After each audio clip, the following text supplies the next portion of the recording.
Bismillahirrahmanirrahim. Assalamualaikum warahmatullahi wabarakatuh. Alhamdulillah. La hawla wa la quwata illa billahil aliyyil azim. A'udzu billahi minasyaitonir rajim. Bismillahirrahmanirrahim. Ya ayyuhallazina amanu la ta'kulu amwalakum bainakum bil batil illa an takuna tijarah an taradi minkum wa la taqtulu anfusakum innallaha kana bikum rahima.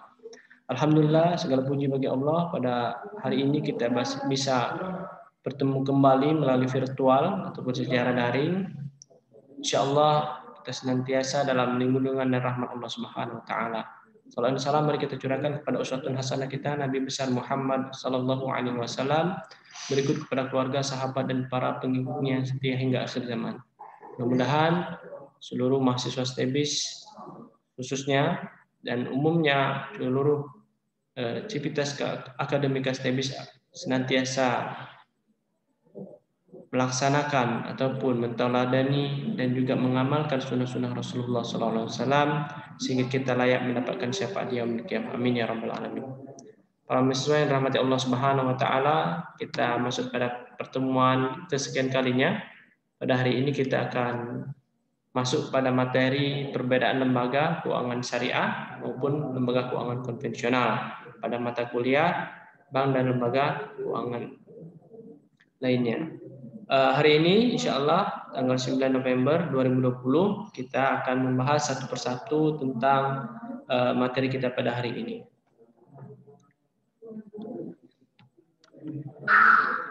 Baik, terkait dengan lembaga keuangan ya, lembaga keuangan syariah maupun konvensional, kita akan meneliti lebih lanjut tentang salah satu aspek ataupun ciri khas yang nampak betul secara kasat mata, secara aktualisasi ataupun operasional, ada terletak pada akad dan aspek legalitas, baik itu konvensional maupun syariah.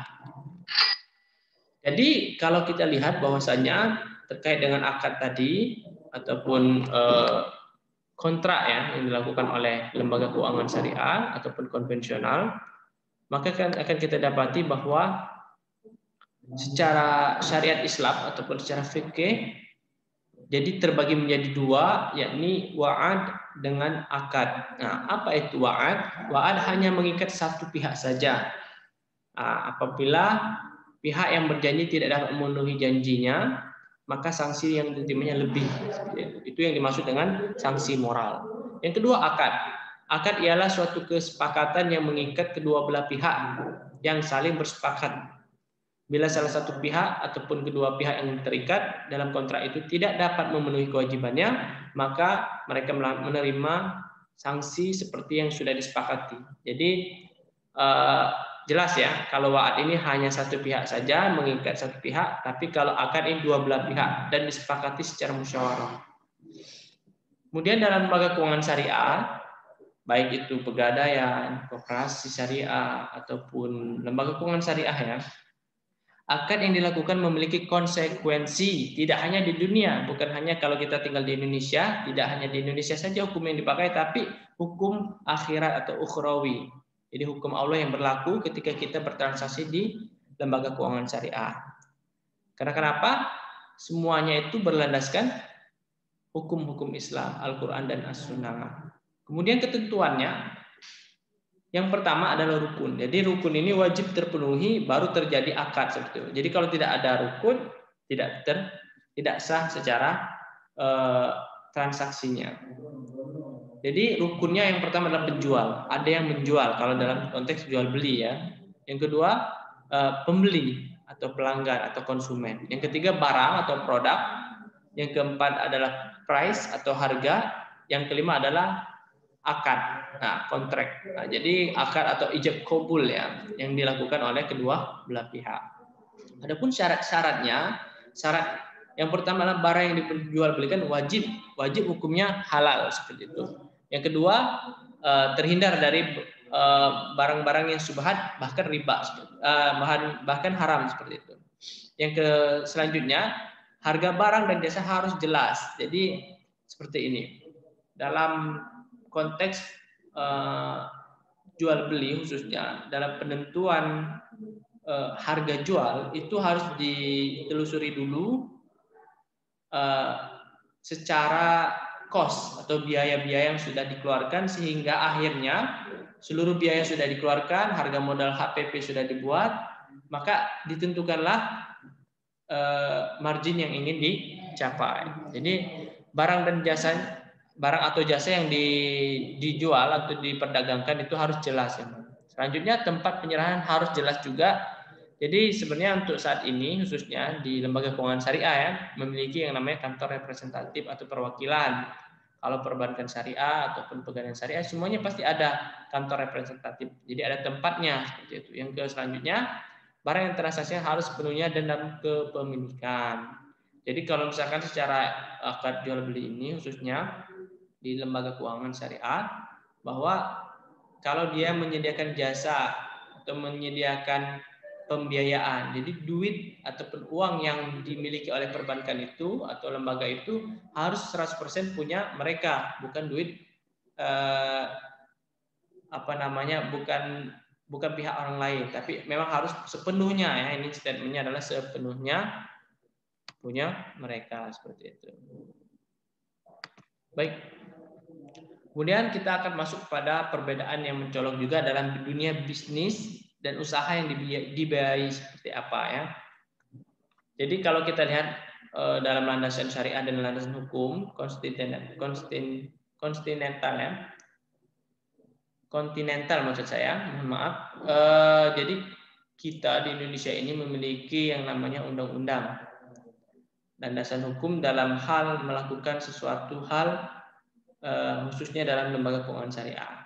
Jadi kalau di Quran, di landasan syariahnya kita lihat, kita soroti bahwa termaktub dalam Quran surah An-Nisa yang saya sampaikan tadi, ya ayyuhallazina amanu la ta'kulu amwalakum bainakum bil batil. Hai orang beriman, janganlah kalian saling mengambil harta dengan jalan yang batil.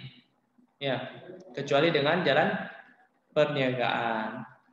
Illa an takuna tijarah antara dimingkum. Jadi suka sama suka antara kamu. Kemudian Quran surah Al-Maidah, jadi tentang akad, penuhilah akad. Hai orang-orang beriman, penuhilah akad-akad itu. Nah, sedangkan dalam landasan hukum, kita lihat dari PBI nomor 6/24/PBI tahun 2004, bab 4 pasal 36, bank wajib menerapkan prinsip syariah. Ini kalau konteks dengan perbankan ya. Prinsip kehati-hatian dalam melakukan kegiatan usaha yang meliputi penghimpunan maupun pendistribusian, atau kalau bahasa dari perbankan itu adalah funding and lending. Jadi penghimpunan baik itu deposito, tabungan, giro, dan selanjutnya di lendingkan atau dijadikan suatu pembiayaan, misalnya contohnya. Kita masuk selanjutnya lembaga keuangan syariah. Dalam konteks ini ya, tidak membiayai, tidak memberikan rekomendasi bisnis atau usaha yang bertentangan dengan syariah atau kata-kata kategori syubhat ataupun haram. Nah, ini tidak diberikan oleh lembaga keuangan syariah. Yang kedua, selanjutnya adalah usaha yang dibiayai adalah usaha yang halal saja. Lembaga keuangan syariah tidak membiayai bisnis dan usaha yang mengandung maghrib. Nah, maghrib ini singkatan yang sangat fenomenal. Jadi bukan salat maghrib ya, tapi maghrib ini adalah maisir, gharar, dan riba. Nah, overall secara keseluruhan, kalau dalam konteks perbankan syariah, ya kita perbankan syariah, kita fokus sekarang contohnya, objek pembiayaan harus halal, tak boleh mengandung unsur haram. Yang kedua, proyek tak boleh menimbulkan kemudaratan. Nah, jadi harus banyak maslahah seperti itu ya. Bahkan kalau bisa tak boleh ini, tidak boleh. Tidak boleh ada pihak yang zalim. Proyek tidak boleh berkaitan dengan mesum atau asusila. Tidak boleh berkaitan dengan perjudian, tidak boleh berkaitan dengan industri senjata ilegal. Kemudian tidak boleh merugikan syiar Islam baik secara langsung, direct maupun indirect atau tidak langsung. Nah, secara struktur kepengurusan atau organisasi, lembaga penyelesaian sengketa juga akan kita soroti. Apakah ada perbedaan? Pasti ada perbedaan di antara lembaga keuangan syariah maupun lembaga keuangan konvensional. Kita lihat yang pertama contohnya adalah struktur organisasi. Kalau kita lihat di bank konvensional ini hanya kita lihat ya, lembaga keuangan syariah konvensional tidak ada DPS. Apa itu DPS? Dewan Pengawas Syariah. Nah, tidak ada DPS, tapi hanya ada komisaris dan direksi. Kemudian yang kedua, terdapat Dewan Syariah. Di sini tidak ada Dewan Syariah Nasional, tetapi hanya BI sebagai pengawas utamanya. Sedangkan di lembaga keuangan syariah, kita sebagai umat muslim wajib mendukung program pemberdayaan ataupun perkuatan ekonomi umat dengan cara memilih lembaga keuangan syariah sebagai tempat kita bertransaksi. Kenapa? Karena secara struktur organisasi bahwa lembaga keuangan syariah ini terdapat yang namanya DPS. Jadi diawasi dengan Dewan Pengawas Syariah. Kalau misalkan di konvensional tidak ada. Ya. Tugasnya apa? Berperan mengawasi jalan operasional bank sehari-hari agar selalu sesuai dengan ketentuan syariah. Yang kedua, terdapat Dewan Syariah Nasional. Dewan Syariah Nasional fungsinya adalah membawahi seluruh lembaga keuangan syariah dalam mengawasi kinerja DPS. Jadi ini Dewan Pengawas Syariah ini adalah sebuah orang-orangnya. Yang kedua ini Dewan Syariah Nasional memang orang-orang juga, tapi ini sebuah keputusan yang memang include dengan Majelis Ulama Nasional, Dewan Syariah Nasional, Majelis Ulama Indonesia yang memang mereka mencoba untuk menjaga kehalalan produk-produk yang ada di lembaga keuangan syariah. Ini kelebihan dari lembaga keuangan syariah dibanding konvensional. Secara struktur organisasi, kalau kita lihat ini, contohnya tadi ya saya sampaikan, Dewan Pengawas Syariah itu ada, Dewan Syariah Nasional ada, kemudian direksi. Jadi paling atas itu Dewan Pengawas dulu. Mengawasi jalan operasional agar sesuai dengan syariah compliant atau kepatuhan syariah. Yang kedua, mengawasi produk lembaga keuangan syariah agar sesuai dengan syariat Islam, Dewan Syariah Nasional. Dan kemudian baru turun breakdown ke direksi, manajer, sampailah ke bawahannya. Kemudian apa sih tugas dari DPS itu, Dewan Pengawas Syariah?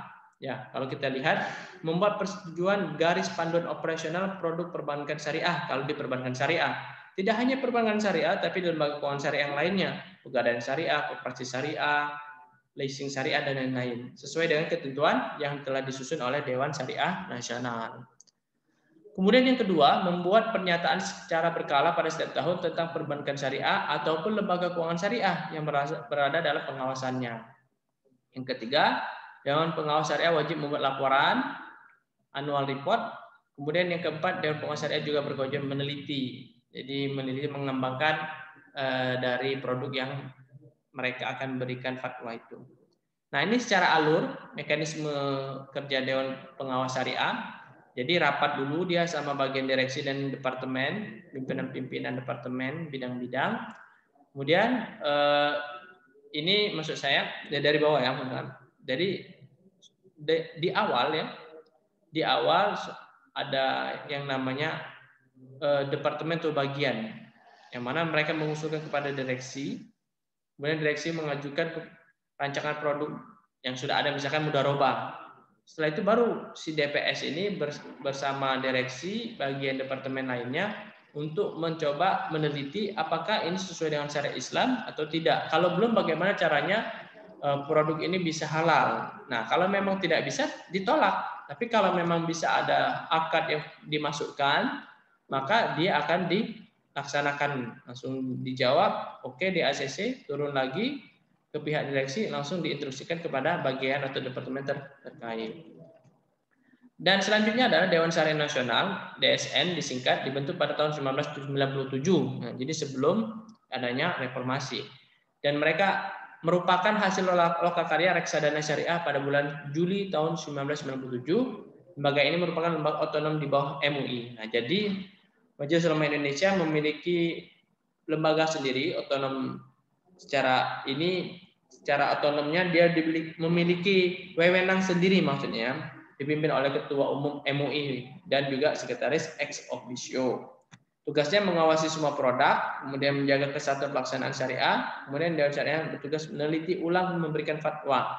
Nah, ini memberikan fatwa. Jadi Dewan Syariah Nasional kita DEMJU. Saya ingat sekali di Dewan Syariah DSN MUI nomor 1 Giro. Kemudian nomor 2 tabungan. Nah, deposito. Nah, jadi memang semuanya ini telah disepakati, dimusyawarahkan oleh seluruh ulama yang ada di seluruh Indonesia ini untuk menjaga kehalalan produk-produk yang telah diusulkan. Jadi fatwa mereka itu berdasarkan banyak sekali aspek.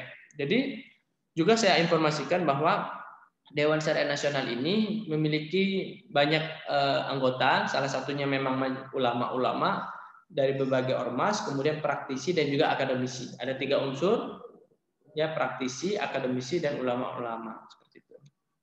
Ini alurnya dari awal, dari bagian terkait, departemen terkait mengusulkan kepada direksi, ini kemudian direksi mengajukan kepada Dewan Syariah Nasional. Kemudian dibahas sama mereka dengan direksi dan lain-lainnya, dan khususnya dengan anggota. Kemudian dibahas lagi dewan di rapat terakhir ada pleno, ya. Apakah ini produk ini disahkan di nomor 4 ini, ya, atau tidak?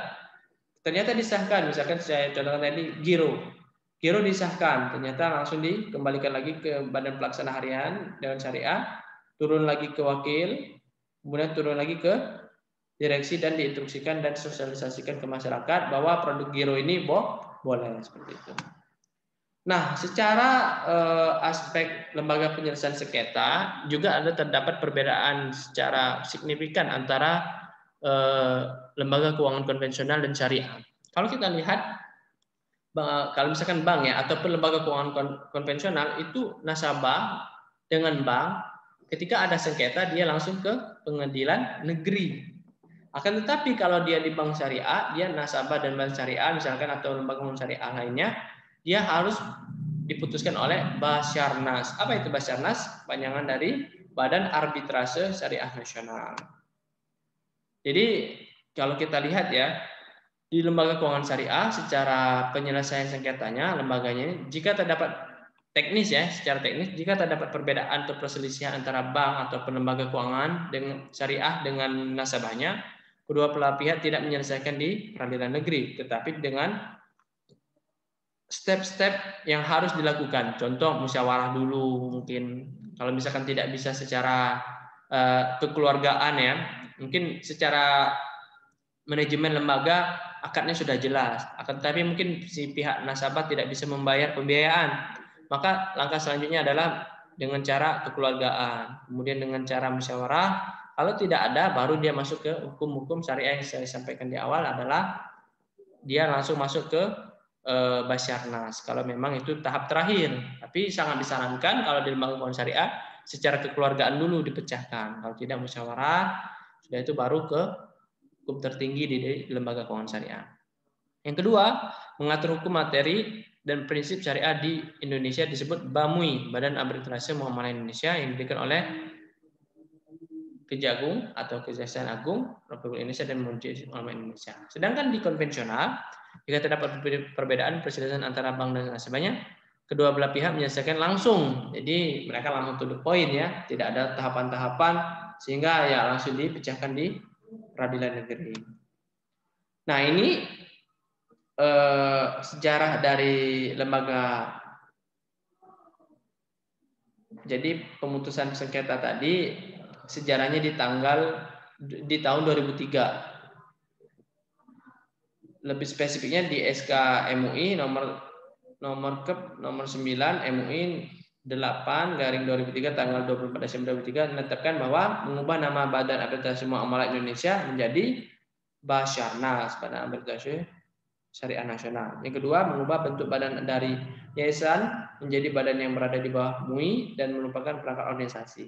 Yang ketiga, Basyarnas bersifat otonom dan independen, tidak bisa diintervensi oleh pemerintah maupun orang lainnya. Nah, ini tugas pokok fungsinya atau wewenangnya. Yang pertama, menyelesaikan perselisihan sengketa keperdataan dengan prinsip yang utama perdamaian. Nah, ini yang saya sampaikan di awal. Bahwa sebenarnya Basyarnas ini, sebelum ke Basyarnas itu ada namanya tahapan bahwa antara pihak satu dan kedua ini perlu dimusyawarahkan dulu. Yang kedua, menyelesaikan sengketa keperdataan antara bank syariah dengan nasabahnya yang menjadi syariah sebagai dasarnya. Jadi bukan hanya bank, ya, saya tegaskan lagi, tapi seluruh lembaga keuangan syariah.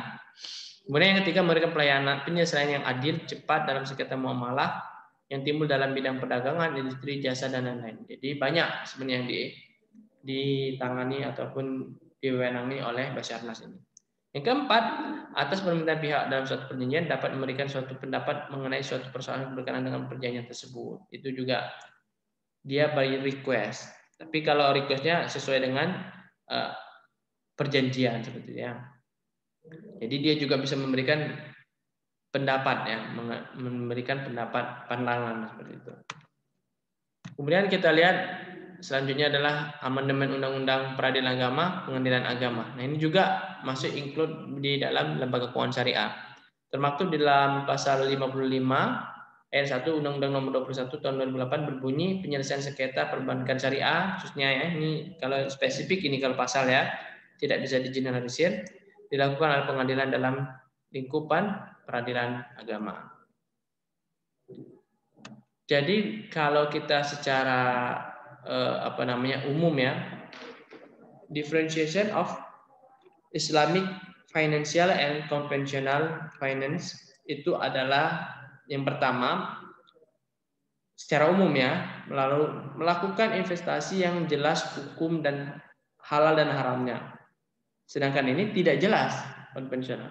Yang kedua berdasarkan prinsip bagi hasil, sedangkan konvensional bunga.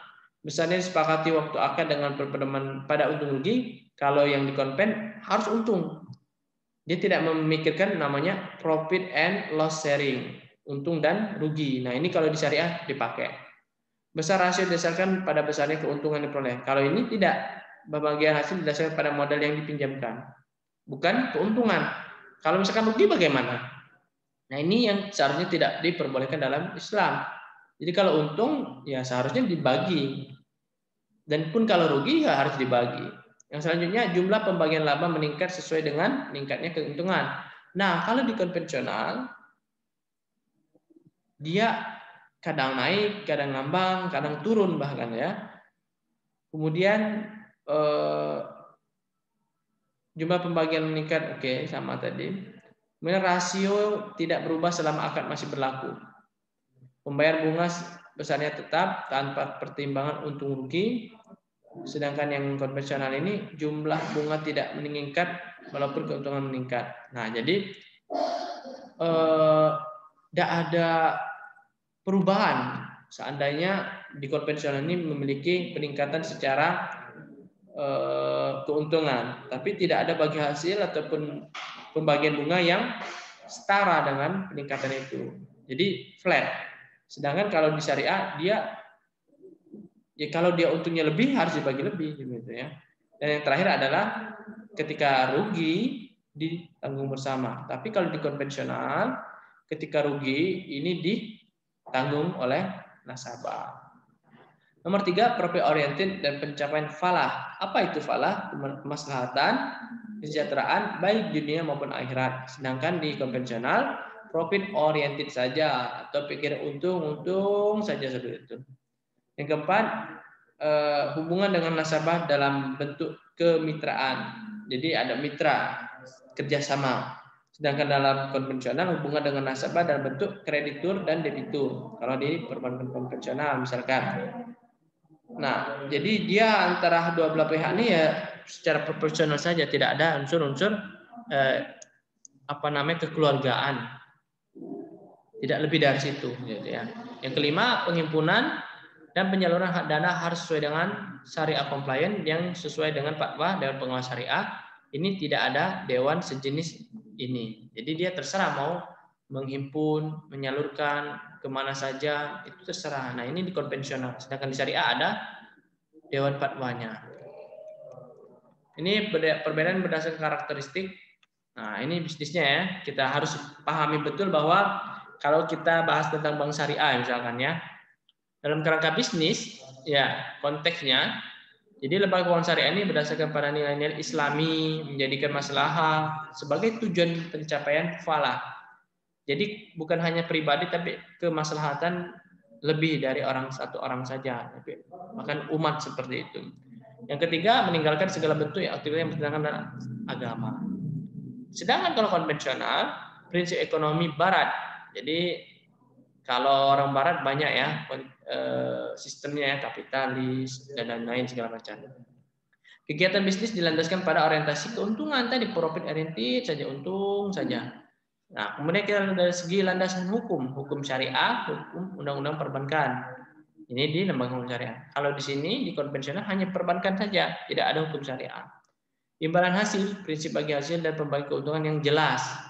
Kemudian disepakati secara bersama-sama, sedangkan imbalan hasil bagi konvensional sistem bunga fluktuatif, naik turun dari sesuai dengan tingkat suku bunga. Bentuk transaksinya akad yang jelas sesuai dengan kesepakatan bersama, tapi dalam konvensional uang boleh digunakan sesuai dengan keinginan. Ini tidak boleh kalau dalam syariat Islam. Kita lanjutkan. Ini sektor bisnis. Jadi kalau kita lihat dari sektor bisnis, optimalisasi pembiayaan sektor real, melihat karakteristik usaha dan perusahaan yang sesuai dengan syariah. Jadi benar-benar dari konvensional di syariah khususnya lembaga keuangan syariah ini dia lebih fokus pada pembiayaan real. Sektor real itu di lapangan ada misalkan ruko, ada bentuknya seperti ya. Nah, tapi kalau di konvensional sektor keuangan pasar derivatif, misalkan ke lembaga pasar modal, dia lebih banyak yang penting untung lah. Gimana caranya untung, mau ya dia secara dampak ya mungkin untung bagus sepertinya, tapi secara manfaat kalau kita ditaruh di sektor real kayak di bank syariah ini atau lembaga keuangan syariah, pasti orang-orang kecil akan terdampak manfaatnya, bukan orang-orang kaya saja yang mendapatkan bagi hasil yang besar. Tapi kalau sektor real bukan hanya pihak nasabah dan perbankan, tapi pihak ketiga yang selanjutnya adalah sebagai penerima dampak itu akan mendapatkan manfaat seperti itu. Denda. Nah, kalau di konvensional itu ada diberlakukan. Sebenarnya di syariah ini masih 50-50 ya. Banyak ulama yang tidak sepakat kalau didenda, karena memang saya juga tidak sepakat kalau misalkan didenda, karena memang tidak ada ceritanya kalau orang terlambat bayar itu didenda, tapi dievaluasi, dibantu bagaimana dia segera menyegerakan pembiayaan itu sendiri. Tapi karena kita tinggal di Indonesia, dilihat masalahnya, diambil sesuai dengan keuntungan prinsip pendidikan dan pengawasan. Sebenarnya kalau di konvensional, di syariah ini ada namanya dana non halal.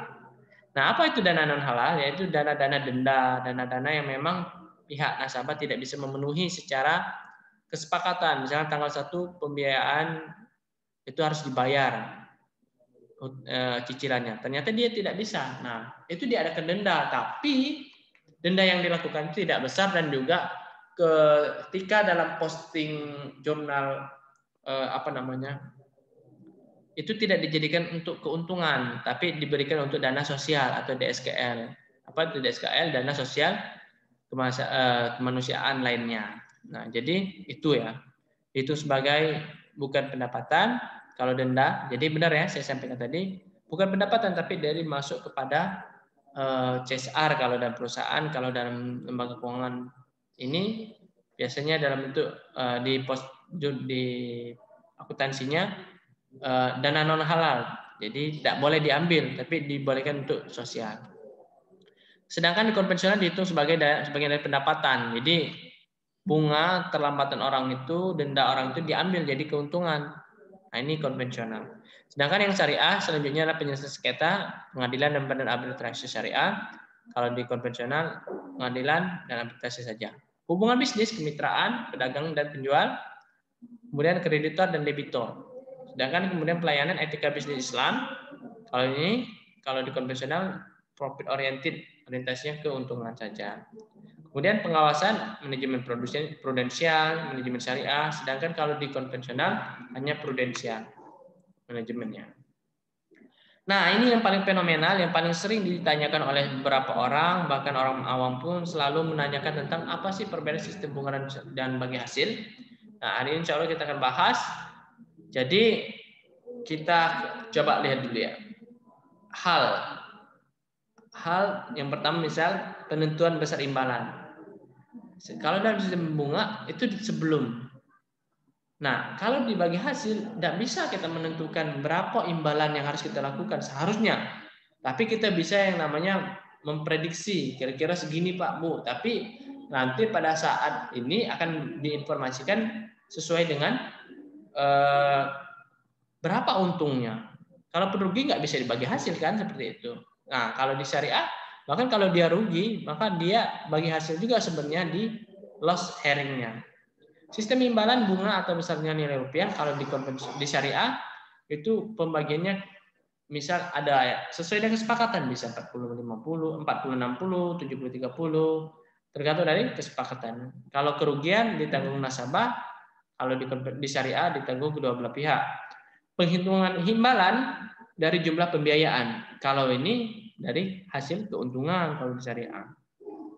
Kemudian titik perhatian usaha proyek pasti menguntungkan bank. Jadi dia harus untung saja gitu. Tapi kalau di syariah keberhasilan dan kerugian secara bersama. Jadi dia mengusahakan kalau memang untung kita bagi hasil, kalau rugi bagi hasil, maksudnya bagi rugi seperti itu ya. Kondisi imbalan pasti dari persentase jumlah pinjaman, tapi kalau ini proporsi persentase dari jumlah keuntungan usaha yang tidak pasti. Kemudian status hukum berlawanan Quran Surat Al-Luqman 34, silakan dicek nanti Quran Surat kalau di syariah itu sesuai dengan prinsip Quran Surat Luqman ayat ke-34. Mungkin itu yang dapat saya sampaikan untuk materi hari ini. Terima kasih atas partisipasinya. Saya tutup. Wassalamualaikum warahmatullahi wabarakatuh.